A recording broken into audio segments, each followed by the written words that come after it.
नमस्कार मित्रों, मेरा नाम है तरुण छेत्री और आज हम उत्तराखंड बंदोरगा पेपर की जो हमारी 1000 क्वेश्चन आंसर की सीरीज चल रही थी उसका पार्ट 5 देखेंगे। ठीक है दोस्तों, तो जैसा आपको पता ही है, चैनल का नाम है एग्जाम प्रिपरेशन तैयारी जीत की। वीडियो को लाइक कर देना और शेयर कर देना और चैनल को सब्सक्राइब कर देना दोस्तों, ठीक है। और बेल आइकन को जरूर दबा देना। तो जैसे हम शुरू में ही स्टार्ट करते हैं, सबसे पहले मोटिवेशन, क्योंकि मोटिवेट होना बहुत ज़्यादा जरूरी है, आपको पता ही है। मोटिवेशन नहीं होगा तो पढ़ने में मन नहीं लगेगा, और मोटिवेशन होगा तब पढ़ने में डबल मन लगेगा। तो सपने वो नहीं है जो आप नींद में देखें। दोस्तों क्या बोल रहा है, सपने वो नहीं है जो आप नींद में देखें, सपने वो हैं जो आपको नींद ही नहीं आने दे, सोना ही ना दे, वो होते हैं सपने। ठीक है, तो फॉरेस्टर बनने का ऐसा सपना देखो कि नींद ही ना आए, इंसान पढ़ता रहे। जो 5 घंटे पढ़ रहा हो 10-10 घंटे पढ़ने लग जाए। तो दोस्तों पहला क्वेश्चन देखते हैं। और दोस्तों वीडियो को पूरा देखना, आधे मत छोड़ना। अगर पूरा नहीं देखोगे तो फायदा कुछ नहीं होगा पढ़ने का, ठीक है। इस वीडियो को अगर आप 2 या 3 बार भी देख लोगे तो आपको मैक्सिमम चीजें याद हो जाएंगी, ये मेरी गारंटी है। तो फर्स्ट क्वेश्चन देखते हैं दोस्तों। गति का प्रथम नियम, गति के प्रथम नियम का अन्य नाम क्या है?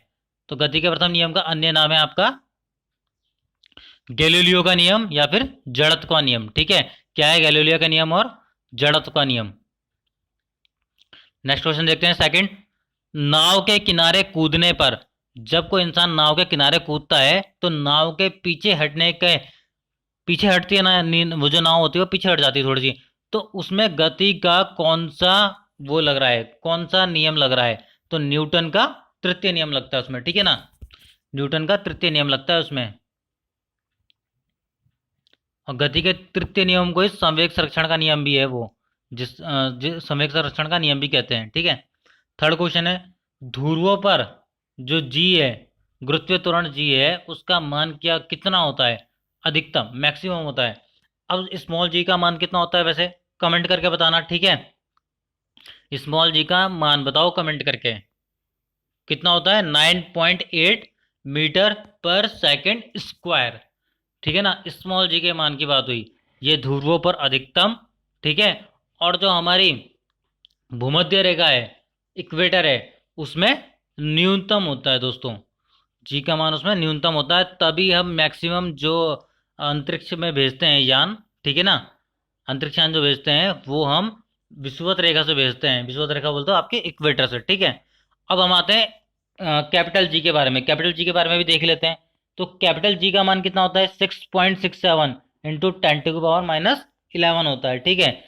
6.67 into 10⁻11 newton metre square upon kilogram square, ठीक है। Newton metre square upon kilogram square. और इसका मान कभी भी नहीं बदलता है, याद रखना। 6.67 10⁻11, इतना याद रखना है।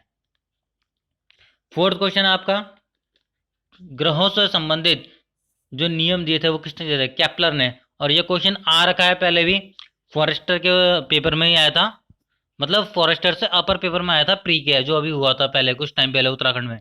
तो उसमें आ रखा था ये क्वेश्चन, ग्रहों के गति संबंधी नियम किसने दिए थे? तो केपलर ने दिए थे दोस्तों। फिफ्थ क्वेश्चन है, माइक्रोफोन का कार्य क्या है? माइक्रोफोन का काम क्या होता है? ये क्या करता है? विद्युत ऊर्जा को ध्वनि ऊर्जा में चेंज कर देता है, ठीक है। माइक्रोफोन क्या करता है? विद्युत ऊर्जा को ध्वनि ऊर्जा में बदलता है। फोन में लगा होता है हमारा माइक्रोफोन। सिक्स क्वेश्चन है, वायुमंडल दाब के बारे में सर्वप्रथम किसने बताया?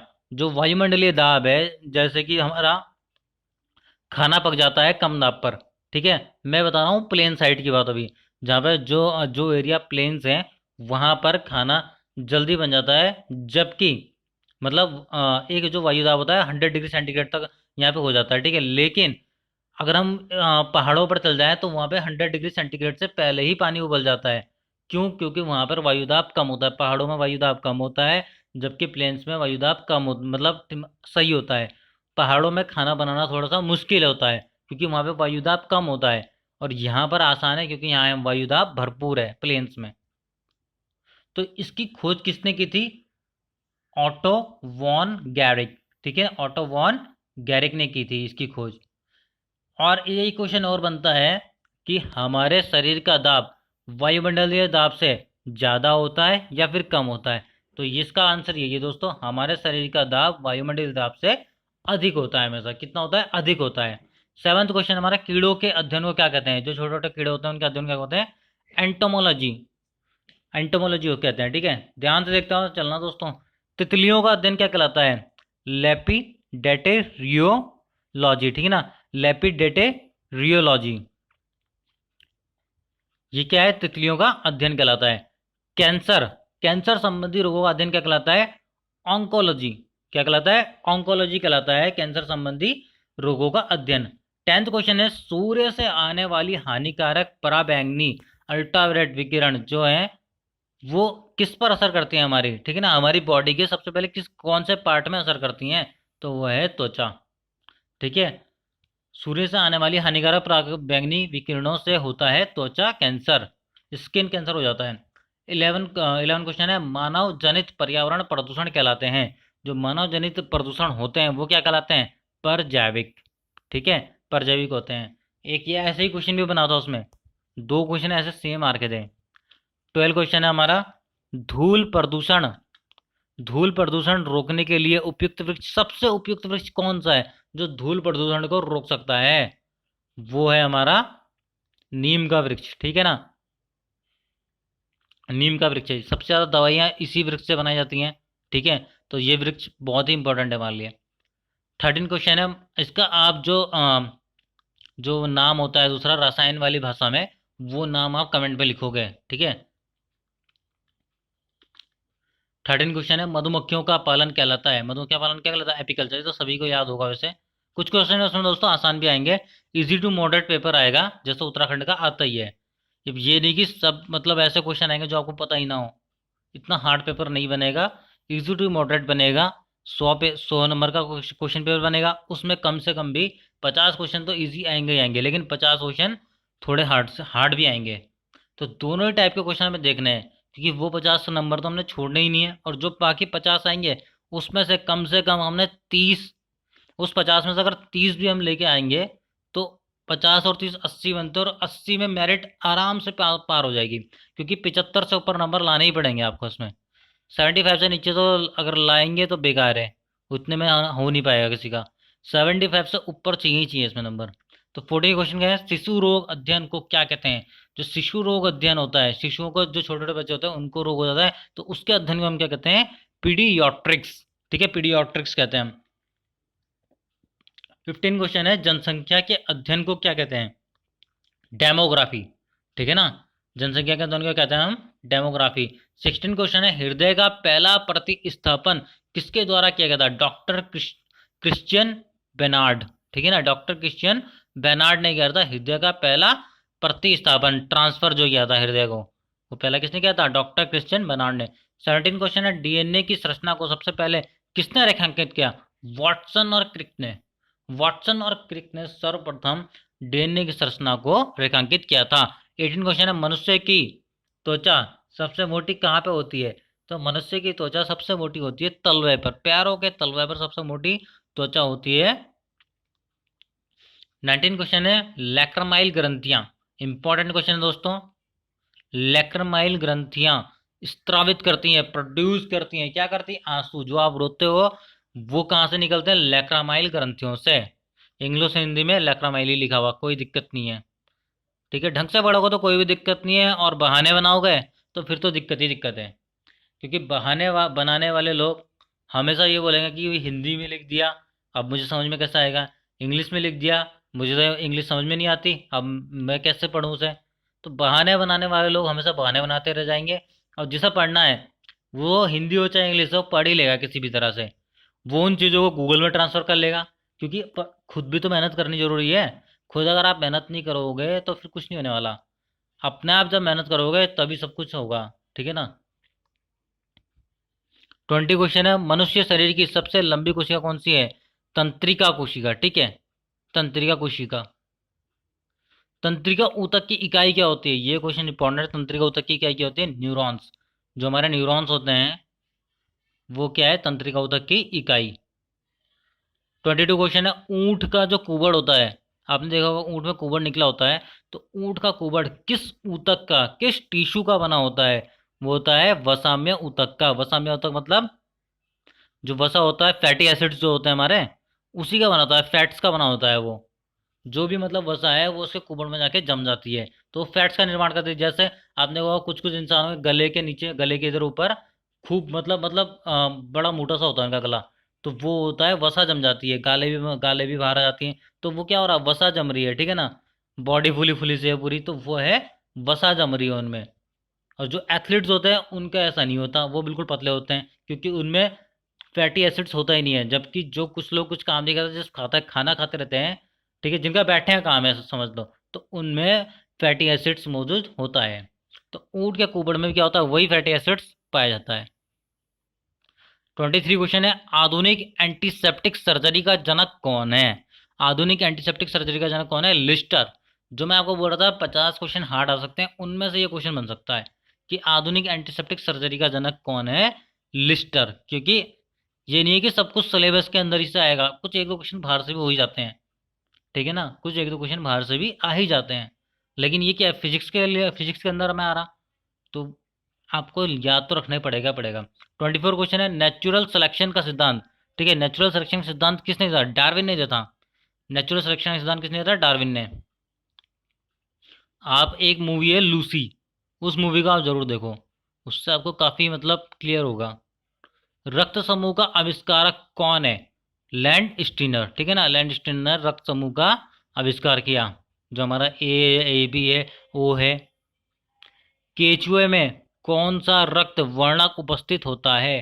केचुए में कौन सा रक्त वर्णक उपस्थित होता है? हीमोसाइनिन, ठीक है, हीमोसाइनिन रक्त वर्णक, ठीक है, वो किसमें उपस्थित होता है? केचुए में। 27 क्वेश्चन है, रेशम का उत्पादन किससे होता है? तो रेशम कीट के प्यूपा से, ठीक है, रेशम कीट के प्यूपा से। और रेशम की खेती किस पे होती है हमारी? शहतूत के वृक्षों पर, पत्तों पर करते हैं वैसे तो, मतलब वृक्ष लगाएंगे तभी पत्ते होंगे। 28 क्वेश्चन है, सिलेंटेंडर संघ को अन्य किस नाम से जाना जाता है? निडेरिया, ठीक है। 29 क्वेश्चन है, किसमें रक्त नहीं होता फिर भी श्वसन करता है? उसमें ब्लड नहीं है फिर भी वो सांस ले रहा है, तो वो ऐसा कौन सा? हाइड्रा, ठीक है, हाइड्रा। मनुष्य के शरीर में एंट अमीबा, मनुष्य के शरीर में एंट अमीबा हिस्टोलिटिका कहाँ पाया जाता है? तो ये पाया जाता है हमारी आंत में, ठीक है ना। जो हमारी आंतें होती है, छोटी आंत बड़ी आंत, उनमें पाया जाता है हमारा एंट अमीबा हिस्टोलिटिका। मच्छर में मलेरिया परजीवी का जीवन चक्र किसने खोजा था? कौन था जिसने जीवन चक्र खोजा था? रोनाल्ड रॉस, ठीक है, रोनाल्ड रॉस ने खोजा था मच्छर में मलेरिया परजीवी का जीवन चक्र। और ये उत्तराखंड के थे उस समय, उत्तराखंड में हुआ था इनका जन्म, रोनाल्ड रॉस का। 32 क्वेश्चन है, परवाल क्या है? परवाल भित्ति, ठीक है ना, समुद्री जीव है ये।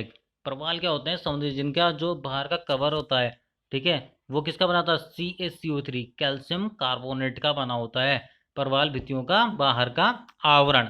और परवाल भित्ति के ऊपर ही कुछ कुछ छोटे छोटे आइलैंड भी बने होते हैं, जैसे कि हमारा लक्षद्वीप परवाल भित्ति के ऊपर ही बना हुआ है वो। 33 क्वेश्चन है, मछलियों के हृदय की विशेषता क्या होती है? आपको पता होगा मछलियों का हृदय 2 कक्षक होता है, और इंसान का हृदय, हम लोगों का हृदय 4 कक्षक होता है, ठीक है ना। तो इसमें क्या होता है, इसमें 2 ही कक्षक है, तो इसमें होता क्या है, इसमें केवल अशुद्ध रक्त ही होता है, ठीक है, क्योंकि शुद्ध करने वाला सिस्टम ही नहीं है, सिर्फ 2 ही फेज है उसमें, तो उसमें केवल अशुद्ध रक्त पाया जाता है मछलियों के हृदय में। 34 क्वेश्चन है, तितली की आंखें रात में क्यों चमकती हैं? जो तितली है उसकी आंखें रात में क्यों चमकती हैं? टैपिटम लूसिडम के कारण, ठीक है, टैपिटम लूसिडम के कारण तितलियों की आंखें रात को चमकती हैं। 35 क्वेश्चन है, विषैली छिपकली कौन सी है? हिडो हिलोड्रामा, ठीक है ना, हिलोड्रामा, हिलोड्रामा। ये क्या है? विषैली छिपकली है, अगर छिपकली के सामने हिलोगे तो पक्का डंक मार देगी, मतलब काट देगी, तो हिलोड्रामा। आपके लिए ट्रिक है छोटी सी, कि विषैली छिपकली कौन सी है? हिलोड्रामा। अगर आप हिलोगे, छिपकली सामने हिलोगे, तो पक्का काट देगी, ठीक है, ड्रामा। तो हिलोड्रामा विषैली छिपकली है। और उड़ने वाली छिपकली कौन सी? ड्रैको। ये तो आपको मैक्सिमम लोगों को याद ही होगा, ड्रैको, उड़ने वाली छिपकली। 37 क्वेश्चन है, स्तनधारियों में भ्रूण गर्भ में माँ से प्राप्त क्या क्या करता है? जो जो बच्चा होता है पेट में, वो अपनी माँ से उस समय गर्भ में रहते हुए क्या क्या प्राप्त करता है? तो देखो, खनिज लवण, ग्लूकोज और ऑक्सीजन। जीने के लिए उसे खनिज लवण, ग्लूकोज और ऑक्सीजन की आवश्यकता होती है। 38 क्वेश्चन है, पौधों में जल का परिवहन होता है जाइलम द्वारा। ठीक है, पौधों में जल का परिवहन होता है जाइलम द्वारा। अब देखो, एक जाइलम होता है, दूसरा क्या होता है? फ्लोएम होता है। जल और खनिज लवण, देखो जल ही जल लिखा होता है यहाँ पे, लेकिन लिखा होगा साथ में जल और खनिज लवण जाइलम ही प्रोवाइड करता है पूरे पौधे को। और जबकि जो खाना है वो प्रोवाइड करता है फ्लोएम। फा से फ्लोएम, फा से फूड। ठीक है, और जो जाइलम होता है ये होते हैं मृतक, मरे हुए ऊतक पाए जाते हैं ये। ठीक है ना, जबकि फ्लोएम सजीव होता है और जाइलम क्या होता है? मृतक होता है, मरा हुआ होता है। तो दोस्तों, ये छोटे छोटे क्वेश्चन भी ध्यान रखना। मैं इसके अलावा भी इनके बारे में जानकारी आपको देता रहूंगा, ताकि आपको और भी जानकारी इनके बारे में मिलती रहे, क्वेश्चन कहीं से भी छूटे ना। और दोस्तों, आपको पता है हमारे चैनल का नाम है एग्जाम प्रिपरेशन तैयारी जीत की, तो चैनल को सब्सक्राइब कर देना, वीडियो को लाइक और शेयर जरूर कर देना दोस्तों, और बेल आइकन दबा देना। 39 क्वेश्चन है, पौधों में वृद्धि के लिए कितने आवश्यक तत्वों की जरूरत होती है? तो ये होती है 16 तत्वों की। 40 क्वेश्चन है, पत्तियों में हरिमाहीनता किसकी कमी के कारण होती है? जो हमारी पत्तियां होती है, लीफ होती हैं, उसमें से ग्रीनरी हट जाती है। ठीक है ना, येलोनेस आ जाती है, पीली हो जाती है पत्तियां। तो वो किसके कारण होती है? वो होती है मैग्नीशियम की कमी के कारण। मैग्नीशियम की कमी के कारण, और मैग्नीशियम इंपॉर्टेंट एलिमेंट है प्रकाश संश्लेषण के लिए। ठीक है ना, प्रकाश संश्लेषण के लिए एक इम्पॉर्टेंट वो है, तत्व है मैग्नीशियम। और मैग्नीशियम का वो एटॉमिक नंबर कितना होता है? 12। परमाणु क्रमांक कितना होता है? 12 होता है। सब चीजें याद रखनी है मैं।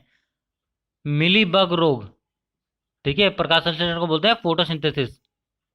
मिलीबग रोग किस फसल से संबंधित है? तो मिलीबग रोग है आपका सरसों से संबंधित। ठीक है ना, सरसों। 42 क्वेश्चन है, चाय में लाल रस्ट रोग, जो चाय होती है, चाय पत्ती होती है, इसमें लाल रस्ट रोग किसके कारण हो जाता है? तो हरे शैवाल, एल्गी के कारण, ग्रीन एल्गी। 43 क्वेश्चन है, मलेरिया बुखार पैदा करने वाले प्रोटोजोआ हैं प्लाज्मोडियम।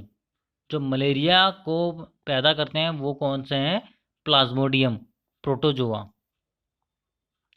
44 क्वेश्चन है हमारा, जेलीफिश के नाम से जाना जाता है। जेलीफिश, आपने जेलीफिश नाम तो सुना ही होगा। जेलीफिश के नाम से किससे जाना जाता है? ऑरिलियो, ऑरिलिया को। ठीक है ना, ऑरिलिया को, ऑरिलिया को जेलीफिश के नाम से भी जाना जाता है। 45 क्वेश्चन है, एनालिडा, एनालिडा और मोलास के बीच की कड़ी कौन सी होती है? एनालिडा संघ और मोलास जो संघ है, इनके बीच की जो कड़ी है वो क्या कहलाती है? नियोप्लीना। ठीक है ना, नियोप्लीना कहलाती है, नियोप्लीना कहलाती है। और दोस्तों, वीडियो को फिर से मैं बोल रहा हूँ, पूरा देखना, आधा छोड़ के मत जाना। पूरा देखोगे देखोगे वीडियो को तभी बेनिफिट मिलेगा, आधा छोड़ के जाओगे तो बेनिफिट नहीं मिलने वाला। 46 क्वेश्चन है, तारा मछली के नाम से स्टार फिश जो बोलते हैं हम लोग, उसका उसका जो दूसरा नाम है वो क्या है? Asterias, Asterias. ठीक है ना, एस्टेरियस। अब ऐसे ऐसे नाम है, आपको एक बार तो याद करने पड़ेंगे ना, कम से कम 2-3 बार वीडियो देखोगे तो याद हो जाएंगे, और एक बार देखोगे तो याद होना मुश्किल है थोड़ा। 47 क्वेश्चन है, चप्पल की आकृति का जंतु कौन सा होता है? पैरामीशियम। ठीक है ना, पैरामीशियम। आपने वो चप्पल सुनी तो पैरागॉन, तो पैरागॉन तो आ ही रहा है इसमें, पैरागॉन, पैरा, तो वहां से बन सकता है एक बार के लिए। संसार का सबसे बड़ा परितंत्र कौन सा है? संसार का सबसे बड़ा परितंत्र सागर है। ठीक है ना, सागर। और बोलेगा कि अगर संसार का सबसे बड़ा परितंत्र कौन सा होता है? जलमंडल भी है। ठीक है ना, आंसर कोई भी हो तो जल से रिलेटेड ही, या तो सागर या फिर जलमंडल, क्योंकि वहां पे जैव विविधता जलमंडल में सर्वाधिक पाई जाती है। 49 क्वेश्चन है हमारा, पर्यावरण में अजैव अवयव का उदाहरण क्या है? ये एक इंपॉर्टेंट क्वेश्चन है पर्यावरण से रिलेटेड। ठीक है, पर्यावरण में अजैव अवयव का उदाहरण क्या है? वायु। वायु क्या है? एक अजैव अवयव है। 50 क्वेश्चन है लास्ट, आज की वीडियो का लास्ट क्वेश्चन है दोस्तों, गुणसूत्र क्रोमोसोम शब्द किसने दिया था? ये दिया था वोल्टेयर ने, ठीक है ना। गुणसूत्र शब्द किसने दिया था? वोल्टेयर ने। तो दोस्तों आज का हम सेशन यहीं पे ख़त्म करते हैं। और चैनल का नाम है एग्जाम प्रिपरेशन तैयारी जीत की। तो आप चैनल को सब्सक्राइब और वीडियो को लाइक और शेयर जरूर कर देना, ठीक है। और एक बार और देख लो मोटिवेशन, सपने वो नहीं है जो आप नींद में देखें, सपने वो हैं दोस्तों जो आपको नींद ना आने दें। तो हमारे राष्ट्रपति अब्दुल कलाम जी के ये वाक्य हैं, ठीक है दोस्तों। दोस्तों धन्यवाद।